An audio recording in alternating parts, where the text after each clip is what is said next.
Bonjour à tous, aujourd'hui Sopater va nous raconter comment il est devenu chrétien. Je te laisse la parole mon frère. Eh bien, mon cher Brice, je suis né catholique. Je m'explique. Mes parents étaient catholiques, tout du moins ma mère l'était, mon père, lui, l'est devenu peu avant leur mariage. Mon père était athée, et pour faire plaisir à ma mère, qui tenait absolument à faire un mariage religieux, il a accepté d'adopter cette religion. Donc, tout naturellement, si je puis dire, ils m'ont transmis cette religion. Ceci dit, mes parents n'étaient pas des pratiquants assidus. Ils se définissaient eux-mêmes comme des catholiques non pratiquants. À part pour mon baptême, je n'ai pas mis les pieds dans une église avant l'âge de 8 ans. Et c'est précisément l'année de mes 8 ans que nous avons déménagé de Paris pour nous installer dans un petit village des Alpes, en Haute-Savoie. Mon père y avait trouvé un travail, et c'était pour lui l'occasion de retourner dans cette région dont il était originaire. À cette époque, dans les contrées alpines, les gens étaient en majorité catholiques et pratiquants, et les enfants du village trouvaient étrange que je n'assiste pas aux cours de catéchisme, ni à la messe du dimanche. Comme je me sentais quelque peu rejeté, j'ai demandé à ma mère de m'inscrire au cours de catéchisme. Elle a accepté, en me prévenant que si je commençais, il me faudrait aller jusqu'au bout et assister à la messe chaque dimanche. Je m'y engageai, plus pour faire plaisir à mes amis que par conviction. Je dois avouer que ces années de catéchisme ont laissé assez peu de traces dans ma mémoire, parce que nous parlions assez peu de religion et beaucoup de fusées, de voyages dans l'espace et d'autres choses qui nous intéressaient davantage. D'ailleurs, durant toutes ces années de catéchisme, je n'ai jamais vu une Bible. Ceci dit, m'étant engagé à assister à la messe chaque dimanche, ma mère veillait à ce que je respecte ma promesse. Alors, avec les enfants du village, je parcourrais à pied les quelques kilomètres qui nous séparaient de l'église. Durant le trajet, nous passions devant une statue censée représenter Joseph portant Jésus bébé. À chaque fois que nous passions devant cette statue, mes camarades faisaient le signe de croix, et comme ils s'offusquaient que je ne le fasse pas, je me suis exécuté. Malheureusement, je l'ai fait à l'envers. Tous m'ont regardé, effrayé en me disant « Oh là là, tu as fait pleurer le petit Jésus !» Quelle ne fut pas ma frayeur de me demander si le petit Jésus pourrait un jour me pardonner.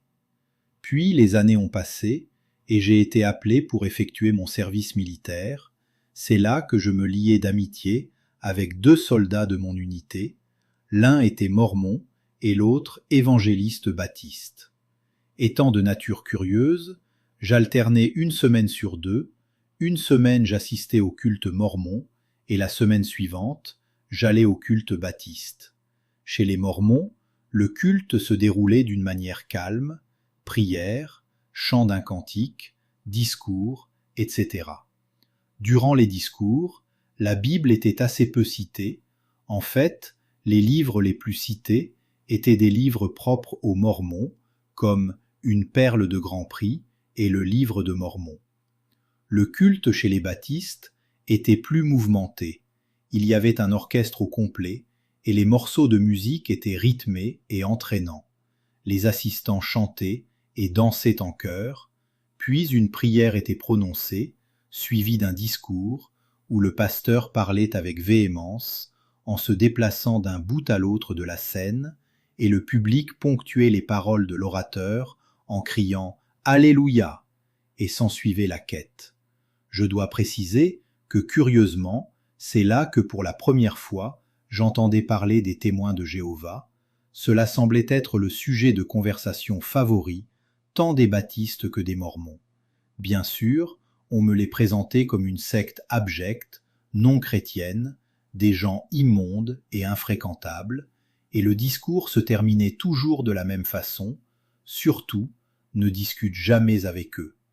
Le temps passant, je terminai mon service armé, je trouvai un emploi, et plus tard je me mariai, et nous avons eu 2 enfants.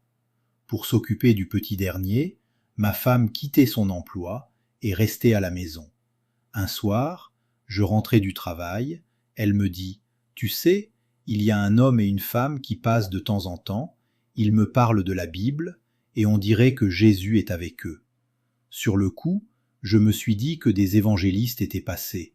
Il faut savoir que mon épouse est gitane, et les gitans sont catholico-évangéliques ou évangélico-catholiques, comme vous voulez. Alors je n'ai pas vu d'objection quand elle m'a dit qu'il passerait le dimanche suivant pour que je fasse connaissance avec eux. Le dimanche arrive. Je n'allais déjà plus à la messe depuis longtemps, et un homme et une femme se présentent à ma porte. Je les fais entrer. Ils m'expliquent qu'ils évangélisent régulièrement dans mon quartier et qu'ils visitent mon épouse de temps à autre.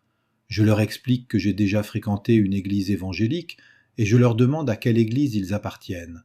Ils me répondent qu'ils sont témoins chrétiens de Jéhovah. Je reste muet un instant. Dans mon esprit, les pensées se bousculent. Me voilà face à deux membres de cette secte dangereuse dont on m'a tant parlé chez les baptistes et les mormons. Je décide de les mettre à la porte. Alors l'un d'eux me demande si j'ai vérifié par moi-même si tout ce qu'on dit sur les témoins est vrai. Je lui réponds que non. Il me fait remarquer que c'est dommage de les juger sans avoir entendu leur version des faits. Je me sens piqué au vif. Alors je décide de leur donner une chance de défendre leur cause. Je les bombarde de questions pendant près de 3 heures. Ce qui m'énerve le plus, c'est qu'ils me répondent toujours avec la Bible. En fait, c'est contre moi-même que je suis furieux. Malgré toutes ces années de catéchisme, ma fréquentation des mormons et des baptistes, je ne connais rien à la parole de Dieu et je suis incapable de réfuter leurs enseignements. Tout y passe, le nom de Dieu, l'enfer et les tourments éternels, l'immortalité de l'âme, la vie après la mort, le baptême des bébés, l'adoration de Marie et des saints, les fêtes et bien sûr, la nature de Jésus. Toutefois, je leur fais remarquer qu'ils utilisent leur propre traduction et que beaucoup les accusent d'avoir modifié le texte pour qu'ils s'accordent à leurs croyances. Qu'à cela ne tienne, l'homme sort de sa sacoche une Bible Second et une Bible de l'abbé Crampon en m'expliquant que ce sont les 2 Bibles qu'ils utilisaient avant d'avoir leur propre traduction. Enfin bref, à la fin de cette discussion, mes certitudes théologiques, entre guillemets, sont sérieusement ébranlées. Et comme j'ai encore pas mal de questions à leur poser, notamment sur leur organisation, leur financement, l'excommunication, les fameuses prédictions de la fin du monde, etc., nous décidons de nous revoir le dimanche suivant. Durant toute la semaine, je prépare mes questions. Si je n'ai pu les contrer sur la Bible, j'arriverai bien à les mettre en difficulté sur certains aspects de leur organisation, par exemple l'obéissance sans réserve qu'ils accordent à leur collège central, le financement de leur Église et d'autres choses couramment répandues dans la chrétienté. Bon, je ne m'étendrai pas sur comment cela s'est passé. Ils ont simplement surmonté toutes mes objections en y répondant avec sincérité et clarté, en y ajoutant même des points auxquels je n'avais pas pensé. À ce stade, je me rends compte que je suis à la croisée des chemins. Soit je stoppe définitivement nos entrevues, soit je continue nos discussions hebdomadaires. D'un commun accord avec mon épouse, nous décidons de continuer et nous optons pour une étude biblique qui aura lieu chaque semaine à notre domicile.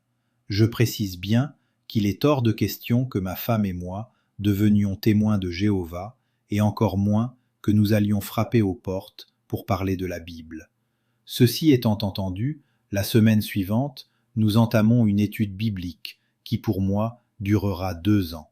Je dis pour moi, car mon épouse abandonnera par la suite son étude et même s'opposera violemment à moi, mais ça, c'est une autre histoire. Une petite anecdote, j'avais posé comme condition que je n'irai jamais frapper aux portes pour parler de la Bible. Eh bien, figurez-vous qu'au bout de 8 mois d'études, c'est moi qui ai demandé d'aller évangéliser de maison en maison. Ce qui n'a fait qu'envenimer les choses dans mon couple, mais j'ai tenu ferme, tout en appliquant les principes bibliques d'amour et de respect qu'un mari chrétien doit prodiguer à son épouse.